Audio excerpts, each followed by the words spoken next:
Are men useless? Are men superfluous? Can society do without men? I hate to say it, but basically, yes, men are superfluous. Let me tell you what I'm thinking here. I just finished a book I've always wanted to read, a Russian classic, Oblamov. You know it, but you probably haven't read it. No one's read it except for Russians. But it's a classic. But everyone knows about it. It's a book where basically nothing happens. It's a book where the hero of the book, which is something that I always tell my writing students, my young authors, do not do this. The hero of the book does nothing and wants to do nothing. His goal in life is to do nothing. It's not, he doesn't really formulate this goal and say, my goal in life is to do, it's not a big goal, but it's just his nature. He can hardly get out of bed. He cannot, formulate a plan. He can't put a plan through. He can't do anything. He doesn't want to do it. It feels wrong to him. And so his goal, his fight, is to contribute nothing to the world, to do nothing, and to just go through life and then to die as if he was never there. And of course, it's a satire. It's not a funny satire, but it's kind of meant as a satire, and it's meant as a criticism, at least superficially as a criticism. It was written in that sense, and it was written about what the Russians called the superfluous man, the man who doesn't contribute anything to society, the superfluous man, the man who we don't need, whose life goes on, and he makes no difference. And it impressed me because I look at my life and I think, have I made a difference? Not really. The world could go on very well without me. And a lot of men, the world could do without, But of course, part of it is that I do not have children. So I did not propagate the species. I did not reproduce, which of course is the first law of nature, first law of biology. Nature doesn't care if you write a great novel or are happy. It just wants you to reproduce. That's all nature wants you to do. Doesn't give a damn about whether you discover the gravity or become the first man on the moon or the first trillionaire. Doesn't matter. Nature just wants you to reproduce. It just wants life to just keep going and going and going. That's all it wants. And of course, men who don't reproduce do not contribute to that. And so that's the superfluous man.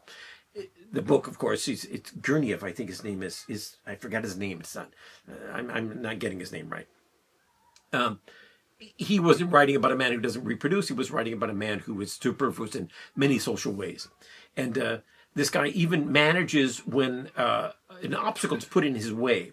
When I talk about writing with authors, I say the story is always about a person who has a goal or a job or a problem to solve, and then something gets in his way, and he has to overcome that something. As they fight, his struggle to overcome the obstacle to get what he wants is what the conflict is about, what the book is about, the conflict of the book, the core of the book is the conflict.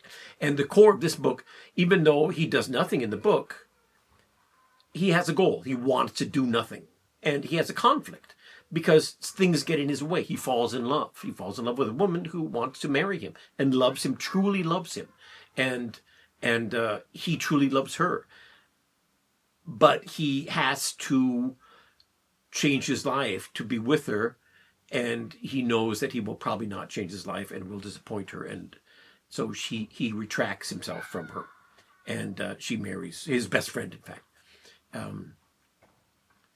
And so he overcomes that obstacle of the lure of happiness. He overcomes happiness to remain superfluous.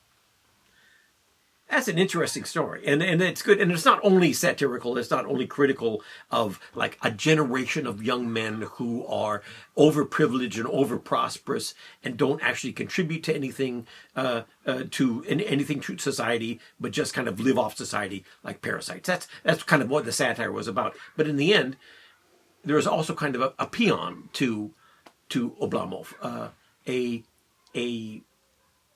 a praise, a song of praise to him in the end, which is very beautiful, which is worth reading. The whole book is worth reading. It's a good book. But I thought, this superfluous man, I look around me today and I see a lot of superfluous men. I see men who are just, women too, by the way, but still men, who don't contribute anything to society. And like me, like I've said, not only like reproduction, but in other ways. And the society doesn't really need. And if you go back in history and you think about biology, most men are like that. Historically speaking, when the historians look at the DNA of our ancestors and where we all come from, the DNA of the present people in the Western world and where we come from only 40% of the men in history. That means 60% of all men in history did not reproduce.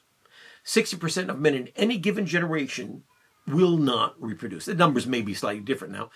Part of that is because of war or accidents. Men are much more likely than women to die in accidents or war or violence in some way. Way much more